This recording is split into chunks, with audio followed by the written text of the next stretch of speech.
afternoon on this Thursday, October 31st. I'm Yumna Naufal, and these are today's headlines.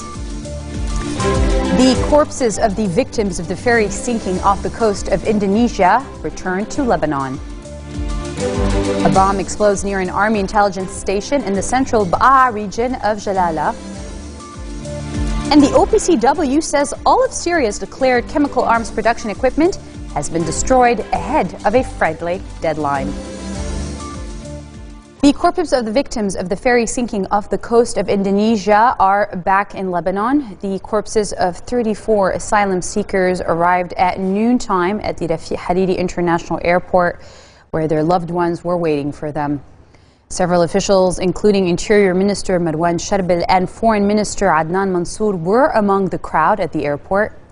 The bodies are transferred to the northern city of Tripoli and later are expected to go to the northern region of Akkar, where most of the victims hails from. Officials say DNA tests that were being performed on the corpses delayed their return to the country. The bodies also suffered decomposition because they were at sea. A bomb exploded this morning near an army intelligence station in the central Ba'a region of Jalala. The blast went off as a specialized member of the internal security forces was dismantling it, but no one was injured in the incident. LBC TV says the explosive was placed on an off-road at the Shtura highway and exploded at around 8:30 this morning. Only material damage was reported, and television footage showed that a number of cars had been damaged in the blast. A security source later revealed that about 100 grams of explosives were used in the bomb that was remotely detonated. Israel rejects a proposal by the United States to resolve the dispute with Lebanon over the two countries' exclusive economic zone. Media reports say sources in the Israeli Ministry of Foreign Affairs rejected the comment on the matter as it is a sensitive issue. Lebanon and Israel are bickering over a maritime zone that consists of about 854 square kilometers, and suspected energy reserves there could generate billions of dollars. Reports say the dispute will delay Lebanon's exploration of Block 9, an area north of Israel's Alon license, which is likely to contain gas reserves similar in scale to Israel's Tamar gas field. Lebanese officials recently expressed fear that Israel's discovery of a new offshore gas field near Lebanese territorial waters means the Jewish state could siphon some of Lebanon's crude oil.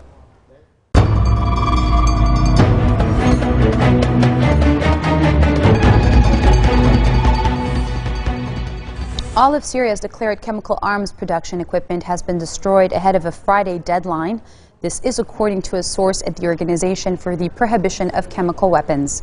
Inspectors had until Friday to visit all of Syria's chemical sites and destroy all production and filling equipment in accordance with a timeline laid down by the Hague-based OPCW and backed by a UN Security Council resolution passed last month.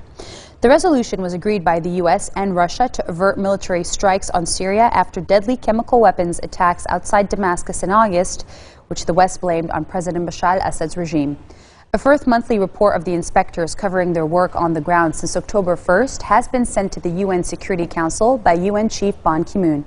The OPCW's Executive Council will use the Syrian declaration to decide by November 15th on destruction milestones for Syria's arsenal. Syrian President Bashar al-Assad is saying he is open to peace talks but insists that they would not go ahead unless foreign nations stop supporting rebel fighters. The comments come during a meeting on Wednesday with peace envoy Lakhdar Brahimi in Damascus. The meeting comes as part of a regional tour aimed at garnering support for a U.S.-Russian peace initiative for Syria planned next month in Geneva.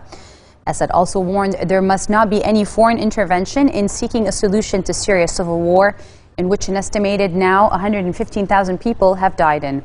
Since the start of the anti-Assad revolt back in March of 2011, Damascus has systematically branded the uprising-turned-rebellion as a foreign-backed plot. State television also reported UN Arab League envoy Brahimi as agreeing with Assad that the Syrians themselves need to find a solution to the conflict ravaging the country. Coming up next, Russian President Vladimir Putin takes the top spot on Forbes' ranking of the world's most powerful people. Stay with us.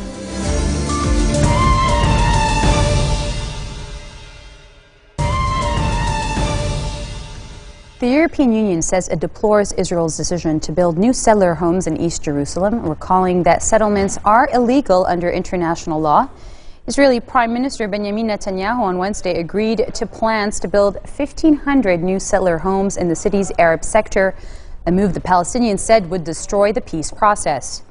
EU Foreign Policy Chief Catherine Ashton said in a statement that she would like to recall that on September 27th, the Middle East Quartet called on all parties to refrain from actions that undermine trust or prejudge final status issues.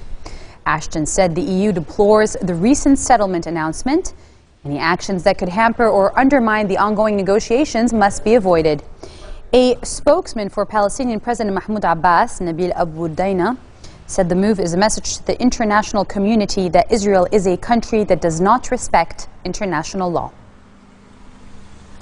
A U.S. drone strike targeting a militant compound killed 3 insurgents in a northwest Pakistan tribal region near the Afghani border. The attack took place near Mirazna, the main town in the troubled North Waziristan tribal district.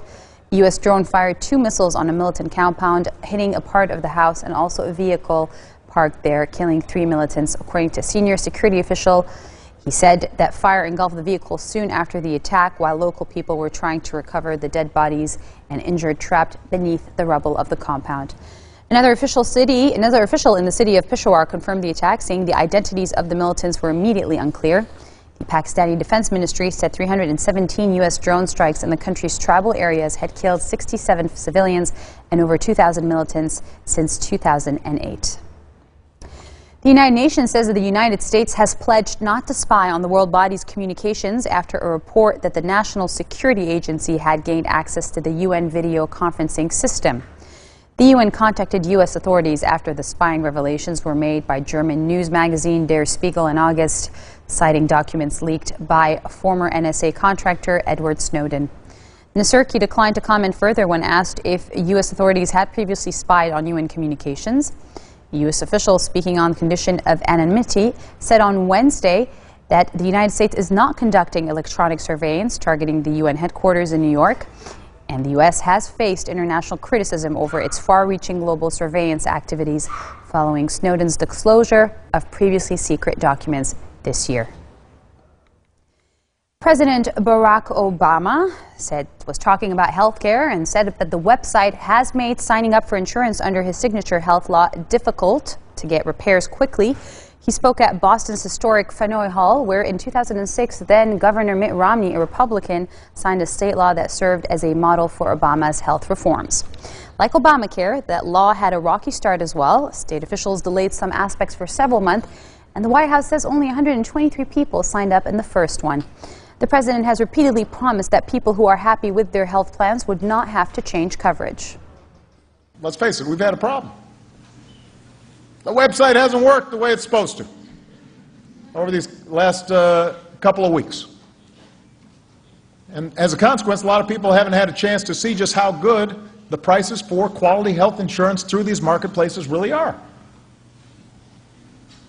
Now, ultimately, this website, healthcare.gov, will be the easiest way to shop for and buy these new plans, because you can see all these plans right next to each other and compare prices and see what kind of coverage it provides.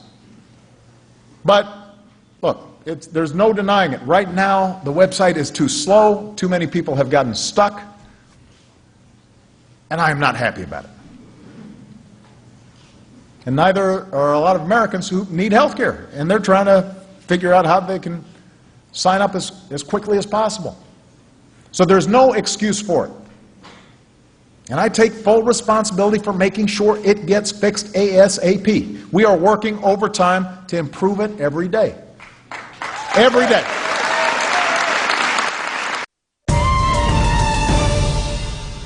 Qatar, the host of the 2022 World Cup, has removed a statue depicting a headbutt attack by footballer Zinedine Zidane after an outcry by conservatives who condemned it as an anti-Islam idolization.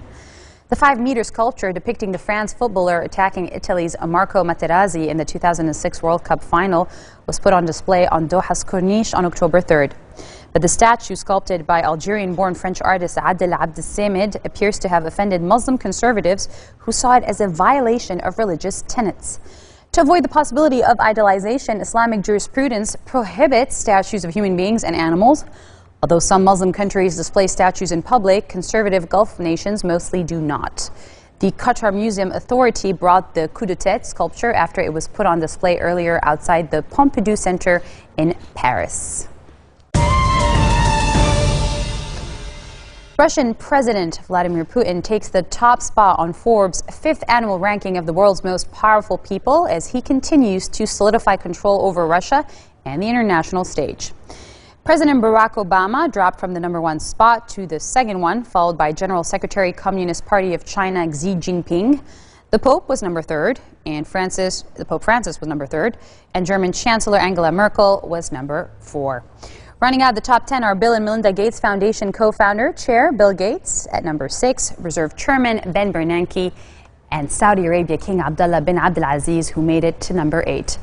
4 factors were taken into account to select the 72 people that matter from the 7.2 billion people on the planet. How many people they have power over, the financial resources they control, if they have influence in more than one sphere, and how actively they wield their power to change the world. Well, one thing we know for sure about season 13 of American Idol is that unlike last season, the judges seem to be getting along. At an audition stop in Atlanta, Jennifer Lopez, new judge, said she's excited for people to see how funny another judge is, Harry Connick Jr., and how much he knows about music. When Connick Jr. was asked about Lopez, he returned the pleasantries. American Idol premieres its 13th season with a 2-hour episode on January 15th of next year.